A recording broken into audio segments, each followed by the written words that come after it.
L'actualité de ce week-end est aussi marquée par une autre urgence, celle de la sécurité routière. Avant de recevoir notre invité, retour sur les faits marquants de ce mois de juin sur les routes avec Erina Ité. Depuis le 1er juin 2025, des accidents sont signalés chaque jour.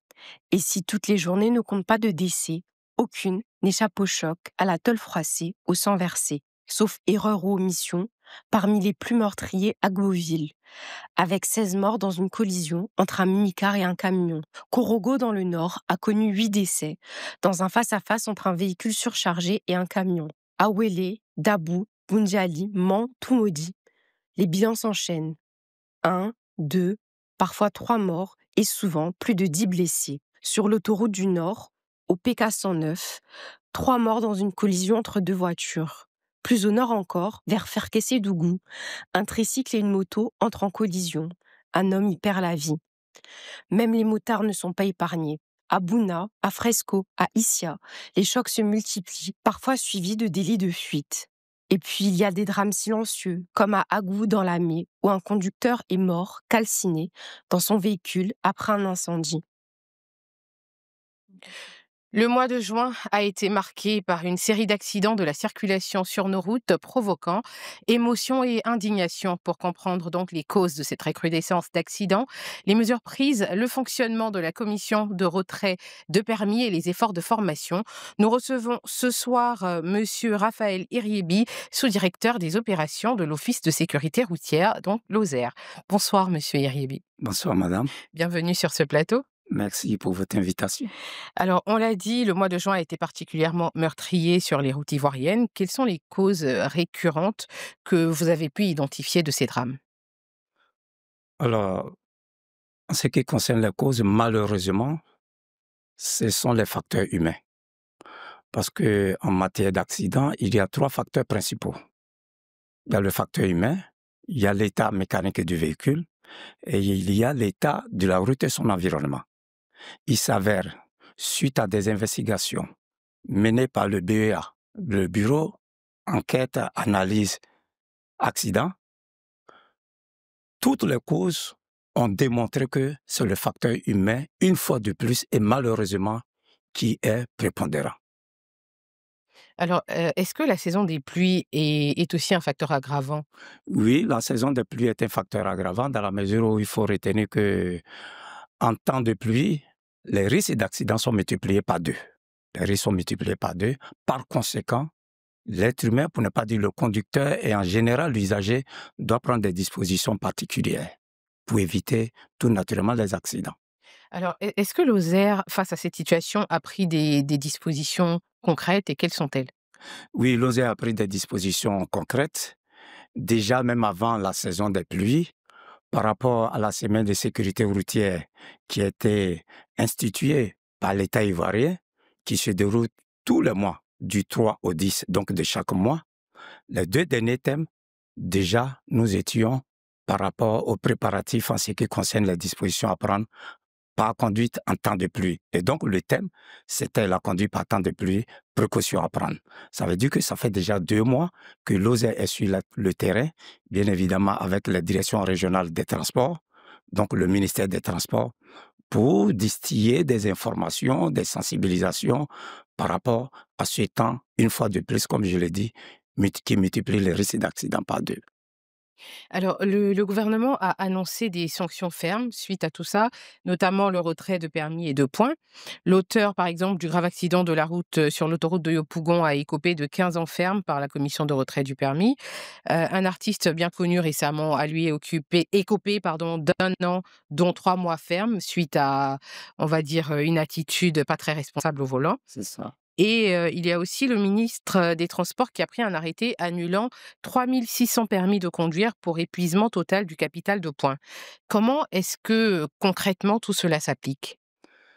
Ben, c'est vraiment dommage parce que avec tout l'effort que l'État ivoirien essaie de mettre en place pour lutter contre les accidents de la circulation, malheureusement, il s'avère que ces derniers temps-ci, les accidents vont de plus en plus croissants et malheureusement avec ses corollaires de tués, de blessés. Parce que lorsque on a intégré tout ce qui est système technologique. J'ai fait allusion à la vidéo-verbalisation. C'était l'un des éléments clés. Et lorsqu'on prend cette vidéo-verbalisation, il y a au moins 9 causes d'accidents qui sont prises en compte. Que ce soit l'excès de vitesse, le port de ceinture, le téléphone au volant, la circulation en sens interdit, les pièces afférentes au véhicule, c'est-à-dire l'assurance, la visite technique. Lorsque tout cela est expiré, tout naturellement, c'est pris en compte par la vidéo-verbalisation. Alors donc, ce nombre que vous venez d'indiquer, ça démontre à quel point l'incivisme, malheureusement, est ancré aux usagers de la route. Parce que quand on dit incivisme, c'est le fait de ne pas respecter la loi, c'est le fait de ne pas respecter les règlements. Et en matière de circulation de la route, c'est l'incivisme routier. Parce que ce nombre veut dire quoi? Ça veut dire tout simplement qu'on ne respecte pas tous ces éléments que la vidéo-verbalisation prend en compte. On refuse, prêtez-moi l'expression, délibérément de les respecter. Et avec à sa suite, malheureusement, des tués. Vous parlez tantôt des derniers accidents de ces temps-ci. Quand on prend l'accident de Erimakougué 1 sur l'axe Agboville-Azaguier, mais lorsqu'on vous décrit les circonstances, c'est le facteur humain. Jusqu'à 16 tués sur place, avec 17 blessés. La veille, c'était entre Kanaoro et Korogo, précisément à Samorika, où un véhicule particulier, un véhicule personnel de 5 places, avait à son bord 8 personnes, tous sous un autre véhicule. Ça veut dire que les 8 personnes sont restées sur place. Et la cause, c'est éclatement de pneus. La cause, c'est excès de vitesse. La cause, c'est la somnolence. C'est pourquoi nous vous parlions tantôt de facteurs humains. Vous comprenez bien que tous ces éléments relèvent de l'individu, donc de sa prise de conscience. Or, quand on prend le cas de l'excès de vitesse, en se référant au code de la route, qui est d'ailleurs l'élément, notre boussole, le code de la route, qui découle tout naturellement du décret numéro 2016-864 du 3 novembre 2016, mais il est mentionné clairement que tout usager de la route, et particulièrement tout conducteur, ne doit pas aller au-delà de la vitesse prescrite par la réglementation. Or, qui parle d'excès de vitesse, ça veut dire qu'on va au-delà. Mais puis, il y a aussi la vitesse excessive, c'est-à-dire selon l'environnement. Quand bien même le panneau de signalisation, le code vous indique qu'il faut rouler par exemple à 50 à 60 à l'heure, mais lorsque vous regardez l'environnement, ça doit déjà attirer votre attention et vous amener à rouler en deçà de la vitesse prescrite. Mais tous ces éléments, personne, quand je dis personne, je vais dire les mauvais conducteurs, voilà, ne les prend pas en compte. Et ça, c'est pas normal. Et c'est ça le véritable problème. Alors, on est toujours sur la commission de retrait de permis, qui est, on va dire, un des leviers importants des sanctions. Qui la compose? Comment elle fonctionne? Et quelles sont les infractions qu'elle cible? Alors, cette commission, ce sont des sanctions administratives. Cela n'enlève en rien les sanctions pénales. Lorsqu'un accident est commis, tout naturellement, après les PV établis par les forces de l'ordre, le dossier est remonté au ministère. Et vu la gravité des accidents, tout naturellement, il y a une commission qui siège. Et au sein de cette commission, il y a le représentant du procureur de la République, le représentant du ministère de la Santé, le représentant de la gendarmerie nationale, de la police nationale, tout naturellement de monsieur le ministre des Transports, etc., etc. Donc, c'est une commission. Et comment elle fonctionne? Dès lors que nous entrons en possession de tout ce qui est documentation liée à ces accidents, ces documents sont étudiés, sont exploités par cette commission. Et on fait venir le conducteur qui est mis en cause et on l'écoute. Après l'avoir écouté, après avoir décrit comment l'accident s'est produit, c'est en ce moment tous ces experts assemblés dans cette salle-là lui posent des questions pour démontrer soit qu'il est en faute ou il n'était pas en faute. Voilà comment, grosso modo, cette commission fonctionne. Et c'est tout après qu'il y a une délibération. Et c'est suite à la délibération que s'il faut sanctionner soit avec sursis ou bien, c'est le cas que vous avez cité, 15 ans de retrait ferme de permis, c'est selon la gravité et la responsabilité du conducteur. Voilà comment, grosso modo, cette commission qui fonctionne. Et de qui elle est composée? Alors, au sein de la commission, on retrouve l'OSER, Oui, on retrouve l'OSER, on on retrouve la retrouve la police, la gendarmerie, le représentant du procureur de la République, du ministère de la Santé, etc., etc. Donc cette commission, comme le nom l'indique, c'est un ensemble des experts de tous ceux-là qui ont un droit de regard sur la sécurité routière, qui interviennent d'une manière ou d'une autre dans la circulation de l'art. très bien. Alors, depuis 2023, si, j'ai bonne mémoire, les chauffeurs routiers doivent suivre une formation pour obtenir le CACR, donc qui est le certificat d'aptitude à la conduite rationnelle.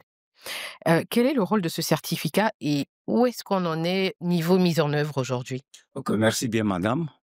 Comme nous vous le disions tantôt, tout cela, c'est pour lutter contre les accidents de la circulation. Au travers de ce CACR, il faut comprendre tout simplement que dorénavant, le permis de conduire seul ne vous suffit pas pour être un conducteur professionnel, c'est-à-dire celui qui veut faire de la conduite de véhicules sa profession, est tenu de suivre une formation initiale. Et cette formation initiale, tout naturellement, débouche sur l'obtention du CACR. Et ce CACR, il est renouvelable, donc il se périme chaque 2 ans, en un mot. Donc, chaque 2 ans, vous êtes obligé de vous faire recycler pour l'obtenir. Mais l'objectif, il est simple, parce que la technologie évolue. C'est une question de mentalité, c'est une question d'éducation en matière de circulation sur la voie publique. Donc, il faut, entre guillemets, talonner les usagers de la route, et particulièrement les conducteurs de véhicules automobiles ou d'ensemble de véhicules automobiles. Et donc, au jour d'aujourd'hui, 11 078 conducteurs ont été formés au CACR. Et au-delà des conducteurs, même les gestionnaires d'entreprises de transport ont été formés. Et il y en a 2766 qui ont été formés au jour d'aujourd'hui, depuis mars 2016. Pour dire quoi? Pour dire que en matière de sécurité routière, les responsabilités sont partagées. Partagé. Voilà. Le transporteur, il a sa part des responsabilités. Quand nous prenons par exemple l'accident qui s'est déroulé le 5 juin au PK25 sur l'autoroute, qui a occasionné 2 morts et 5 blessés, mais quand on vous décrit les circonstances, mais vous allez tomber des nues, madame. Pour la simple raison que comment comprendre qu'un véhicule qui roule sur la voie publique, à un moment donné, l'essieu arrière se détache de la carrosserie. D'accord. En ce moment, le propriétaire qui est le transporteur, a-t-il songé à faire réparer son véhicule? A-t-il songé à faire la visite technique qui est obligatoire? Parce que tout cela est mentionné dans le décret que j'avais évoqué tantôt, 2016-864. C'est une obligation pour les véhicules de transport. C'est chaque 6 mois. Les véhicules personnels, c'est 1 fois par an. Mais c'est en faisant ces visites techniques, donc ces contrôles qui sont menés à la visite technique, ces évaluations techniques qui sont menées à la visite technique permettront de déceler d'avance les fonctionnements anormaux au niveau des véhicules. Mais quand on ne va pas à la visite technique, c'est l'incivisme, parce qu'on ne veut pas respecter la loi. Et c'est tout cela qui provoque ces accidents-là. Alors, est-ce qu'il y a des contrôles ou des sanctions spécifiques pour les conducteurs qui roulent aujourd'hui sans ce certificat, pour ceux qui sont censés l'avoir? Oui, l'exemple palpable est là. Le dernier accident dont on parlait, où le conducteur est coupé de 15 ans de retrait ferme de son permis, ben, il n'a pas le CACR. C'est pourquoi la commission n'a pas voulu aller avec le dos de la cuillère. Donc, tout conducteur, et ça nous adressons au travers de votre antenne, et nous vous en remercions d'ailleurs, pour dire aux usagers, aux automobilistes, notamment les professionnels, que le CACR, il est obligatoire. C'est la loi qui l'instaure. Et cela est mentionné dans le décret. Il est obligatoire. Donc, on ne peut pas se réclamer chauffeur professionnel. Donc, on conduit des cars, des massas, donc le transport public de personnes ou le transport public de privé, sans le CACR. Même le transport privé, sans le CACR. C'est obligatoire. Et l'OSER est là pour cette formation. il y a des cabinets accrédités qui ont été formés, qui peuvent le faire. Donc, ils n'ont qu'à se référer à la Direction générale des transports terrestres et de la circulation, et cette direction qui est en charge tout naturellement tout ce qui est dossier administratif, tout ce qui concerne la circulation, la réglementation, cette administration saura les orienter vers qui de droit pour bénéficier de cette formation. Parce que ce qui est important, avec votre permission, cette formation au niveau des CACR ne prend pas en compte uniquement le code de la route, parce qu'on fait aussi la psychologie du conducteur. Ce sont des pans qui sont développés pendant cette formation. Est-ce que vous conduisez sous le stress? Est-ce que vous avez d'autres difficultés? Tous ces éléments sont pris en compte. On va même plus loin, jusqu'à vous donner des notions en mécanique auto. Tout cela, au-delà du code de la route, qui est l'élément fondamental. Et donc, en parlant du code de la route, vous voyez, madame, aujourd'hui, vous et moi, nous nous entendons, nous nous comprenons, parce que Dieu nous a fait la grâce, on allait à l'école et c'est en français nous nous exprimons. Si tel n'était pas le cas, je suis persuadé qu'on n'allait pas se comprendre. Évidemment. Alors, l'auto-école, on dit bien auto-école. C'est fait pour former, c'est fait pour éduquer, c'est fait pour sensibiliser. Or, le même décret le stipule très bien. Nul ne doit conduire sur la voie publique s'il n'est détenteur d'un permis de conduire établi en son nom et délivré bien évidemment par les services compétents du ministère en charge des transports en Côte d'Ivoire. Donc c'est une obligation. Il faut avoir le permis. Et en plus du permis, parce qu'on veut être professionnel, alors il faut faire cette formation initiale qui est le CACR. Et pour les gestionnaires, c'est l'ACP. Voilà. C'est l'ACP. ACP qui veut dire attestation de capacité professionnelle. Très bien. Alors, on va aller sur un autre point d'inquiétude, c'est les 2 et 3 roues. Donc, il y en a beaucoup qui circulent dans la ville, sans casque, dans le pays même, on va dire, sans casque, qui ne respectent pas les feux tricolores, les panneaux de signalisation, enfin, qui ne respectent rien du tout. Que fait Lozère face à ce phénomène? Alors, face à ce phénomène, l'élément premier de Lozère, c'est informer, sensibiliser et éduquer. Et cela se traduit au travers des différentes campagnes que nous menons de façon régulière.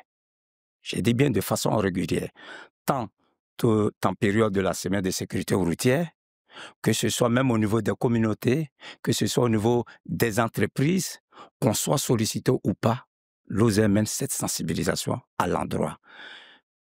Dès la semaine prochaine, par exemple, si vous le permettez, les livreurs coursiers, on a une séance de formation avec eux. Et on le fait, on cherche à les cibler. Et partout où nous passons, nous leur donnons cette information comme quoi, à tout moment, ils peuvent nous solliciter. À tout moment, ils peuvent solliciter Lozère. Parce que le port de casque, il est obligatoire. Il est obligatoire. Et cela, c'est depuis 1970 que c'est mentionné dans nos textes. Et c'est dans l'intérêt de l'usager. D'aucuns disent, il fait chaud, mais il fait chaud. Mais que faisons-nous de notre tête? Surtout que quand on sait que lorsqu'il y a une chute, un obstacle, surtout au niveau de la nuque où se trouve le bulbe rachidien, qui est le centre du système nerveux, dès qu'il y a un choc à ce niveau, mais comme nous avons l'habitude de dire, lorsque nous faisons nos sensibilisations, ça veut dire que vous êtes en train de rejoindre nos aïeux quelque part. Vous me comprenez, madame? Voilà. Donc, c'est une loi, c'est un texte, c'est obligatoire. Mais vous voyez, c'est difficile à comprendre lorsqu'on peut s'acheter un engin à 2 roues ou bien un tricycle à 800 000, à plus d'1 million, à 600 000, et on ne veut pas s'acheter un casque, ne serait-ce qu'à 15 000. Vous voyez un peu le paradoxe. Donc, il est temps que les utilisateurs d'engins à 2 roues et 3 roues prennent conscience. Parce que le triste, c'est qu'au jour d'aujourd'hui, lorsqu'on fait une classification en termes de tués par rapport à la typologie des véhicules, les motos sont classées premiers. Motos et tricycles sont classés, occupent le premier rang en termes d'accidents et en termes de décès sur les routes en Côte d'Ivoire. Cela n'est pas normal. Et c'est pourquoi M. le ministre des Transports, M. Amadou Kone, a décidé dorénavant de taper plus fort le poing sur la table. Ils seront traqués par tous les moyens. Alors, monsieur Iriébi, on va terminer sur, ça. Là, on est en pleine période de vacances scolaires, mais aussi de saison des pluies qui n'est pas encore terminée. Quel message vous pouvez adresser aux usagers de la route pour éviter de nouveaux drames? Merci, madame. Alors, en temps de pluie, il y a des éléments principaux auxquels nous devons faire attention, donc, que nous devons déjà soigner, à savoir la visibilité et l'adhérence. La visibilité, c'est pouvoir et se faire voir. Alors, pour voir, pour un véhicule, il faut des essuie-glaces fonctionnels. On sait qu'il y a un bon nombre de véhicules, on les voit dans la circulation, à peine si l'essuie-glace fonctionne. Et quand bien même l'essuie-glace fonctionne, il s'avère que même le balai est usé. Donc, ça ne fait que glisser sur notre pare-brise. Donc, ça n'éponge pas l'eau. Du coup, ça réduit la visibilité. Cela n'est pas normal. Il faut que le feu soit fonctionnel. Parce qu'en temps de pluie, il faut rouler en feu de croisement ou bien en feu de position, de sorte que la visibilité étant réduite du fait de la pluie pour qu'on puisse vous voir. C'est très important. Le système de freinage, c'est pareil. Mais on n'attend pas que lorsque il commence à pleuvoir, et on doit se rappeler qu'il nous faut des essuie-glaces fonctionnels, opérationnels. Non. Dès lors que le temps de pluie est annoncé, rapidement, on s'achète de nouveaux balais, on répare tous ces éléments-là pour que, pendant la conduite, lorsqu'il pleut, qu'on n'ait pas de souci à ce niveau. Donc, les feux doivent être aussi fonctionnels. Le système de freinage doit être réglé. Il faut toujours avoir recours à son mécanicien. Le deuxième élément, je parlais tantôt de l'adhérence. Or, il ne peut avoir d'adhérence que lorsque deux corps sont franchement en contact l'un par rapport à l'autre. Or, quand il pleut, il s'avère que il y a toujours une couche d'eau sous le pneu, donc entre le pneu et la chaussée. Alors, lorsque vous freinez, tout naturellement, le véhicule ne peut que glisser. Ça veut dire que votre distance d'arrêt va s'augmenter et donc vous ne pourrez pas éviter. Donc, à ce niveau, primo, il faut toujours rouler à allure modérée lorsqu'on conduit par temps modéré. Nous insistons là-dessus, à allure modérée. Secondo, respectez la distance de sécurité. Ne pas talonner le véhicule qui vous précède. Je signale au passage, par exemple, en Europe, et les dernières documentations auxquelles nous avons eu accès en France aujourd'hui, au niveau de la vidéo-verbalisation, on est en train d'intégrer la distance de sécurité. Ça veut dire quelqu'un qui roule dorénavant et qui ne respecte pas cette distance de sécurité, eh bien, ce conducteur sera pris en infraction. Donc, c'est très important. C'est très important. Donc, c'est très important. Alors, merci beaucoup, monsieur Iriébi, C'est nous qui vous pour remercions. l'éclairage.